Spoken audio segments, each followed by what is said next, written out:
드렸습니다. 다음 주에다 완벽하게 만들어서 드리겠습니다.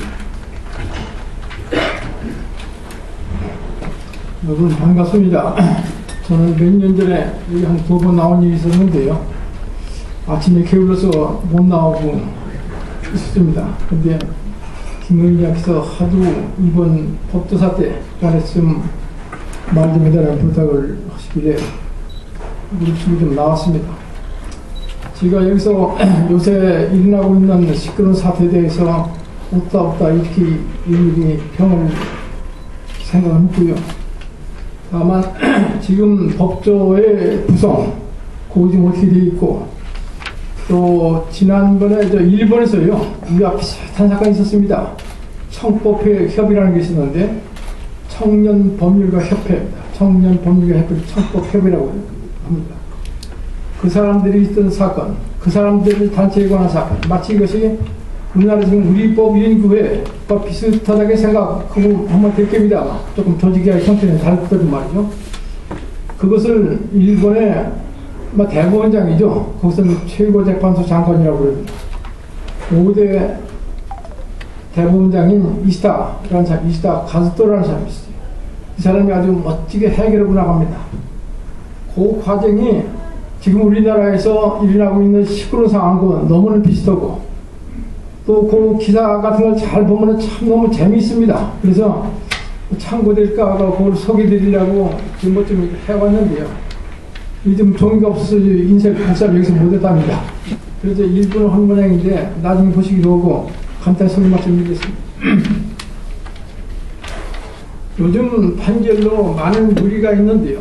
그 중에서 한 것이 이제 소위 그러니까 용산 사건, 강기갑 사건, 정교조 시국선언 사건, 비리수조 사건 이런 것이 되어 있습니다. 지난 1월 13일에 용산 참사 재정신청 사건 수사 기록이 공개됐고 검찰에서 굉장히 반발했죠. 그 다음 날에 14일에 남부지법에서 말해 이동현 판사관 강기갑 무죄 사건이 있습니다. 그리고 그 다음 19일 날에 또 이제 전주에서 말이죠. 전교조 시국 사건 무죄 선고를 했죠. 그리고 그 다음날 바로 서울중앙지법에서 MBC 비리사건 무죄 선고를 했습니다. 그때쯤에서 대법원장은 사업부 독립을 굳건히 지켜나갈 것을 말했습니다. 이 말도 뭐냐 또 좀 말씀이 많은데 여러분들께서 신문을 잘 보시니까 알겠으시라고 생각하고 생각하겠습니다. 근데 이런 사건 말고도요, 좀 전에 사실 문제되는 사건은 여러 개 있었습니다. 그중에 몇 개, 한 2개만 들어보면요. 지금 문제된 박시환 대법관, 이 송주일 사건을 심판할 때 소수 의견을 낸 게 있었습니다. 송주일 사건 날 때 무슨 소수 의견을 낸 거니, 국가보안법을 마땅히 폐지되거나 근본적으로 개정돼야 하는데 이런 소수 의견을 냈어요. 그 조금 우리 말하자 보수라고 할까요? 이런 입장에서부터 조금 이상한 소리 아닙니까 이게? 그 다음에 이제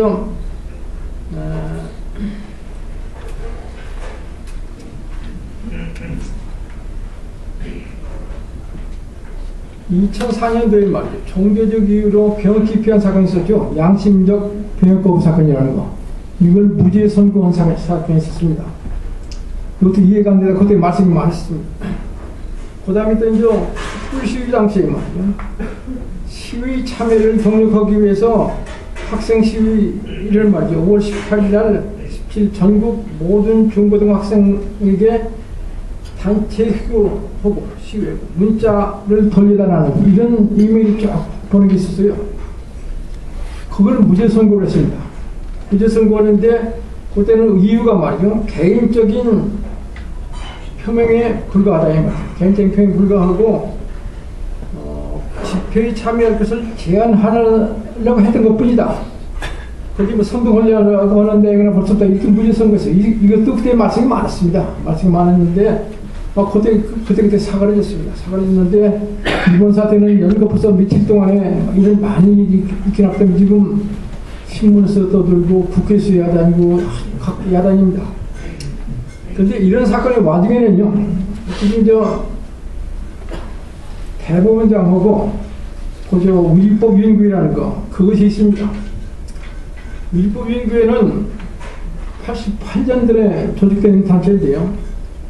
거기서 이제 지금 박시환 대표가 이게 이제 아마 누구 계기되겠죠. 강금실, 김동훈 먼저 대법원 비서실장, 박범계 지금 그 사람들이 많이 배출되어 있고 노무현 정권 때 주요 보직에 편입되면서 법적인 내용으로서 정적이라는 지적을 많이 받아왔던 그런 모임이었습니다. 근데 대법원장은요, 이용훈 대법원장은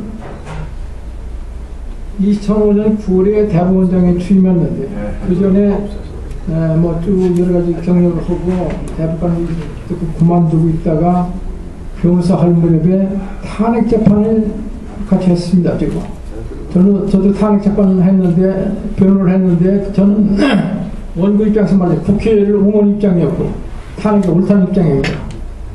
이용훈 대법원장은 노무현이 변호인이니까 탄핵이 잘못됐다는 이런 입장에서 서로 이제 상반되는 원표가 될 그런 변호를 한 일이 있었습니다. 그때 아마 이용훈 대법원장은 노무현하고 좀 감각이 있어요. 수시로 만나고 뭐 하고 여러 가지. 그때 뭔가 탄핵 중에는 대통령 직무를 못하게 되어 있는데 청와대에서 무슨 파티라는 일이 있었습니다. 뭐 고향사람 부르다 했던가 뭔가 해서 파티라는 일이 있어서 그때 그 말씀이 많이 났었죠. 대통령 말을 직무를 못하게 되는 것이 청와대에서 그런 파티를 하느냐. 사회에 물이 많이 났었는데 그것을 가서 만용시키려면 안 된다고 한 것이 이용훈 대법원장입니다. 그때 변호인이니까요. 변호인 입장에서. 우리 여론을 다 듣고 있어. 그래서 이제 청와대에서 물러나고 그런 일이 있었는데 그 정도로 좀 상당히 변론을 많이 했죠. 그 탄핵 재판 변론이 2004년인가요? 2004년에 재판이 있었습니다. 탄핵 재판이 있었고 이용훈 씨가 대법원장 됐으니 그 다음 바로 2005년에 대법원장 됐습니다. 물론 이제 노무현 대통령이 뭐 해서 했겠죠. 그러고 나서 제일 먼저 한 것이 박시환 대법관 임명한 것이 바로 이 대법원장 한 것이고. 그리고 아까 이상한 비서실장을 청법회 우리 법인구의 보설 비서실장을 하고 이렇게 하고 보다 보니까 좀 이상한 각도는 보게 좀 그렇게 됐었습니다. 그런데 일본에서 아까 말한 이시다 아카스토라는 대법원장은 최고재판 장관이죠. 그 해결을 멋지게 해결했는데 어떻게 해결했나는 것을 간단하게 여기 제가 메모를 해서 말씀드리겠습니다. 간단하게 좀 말씀.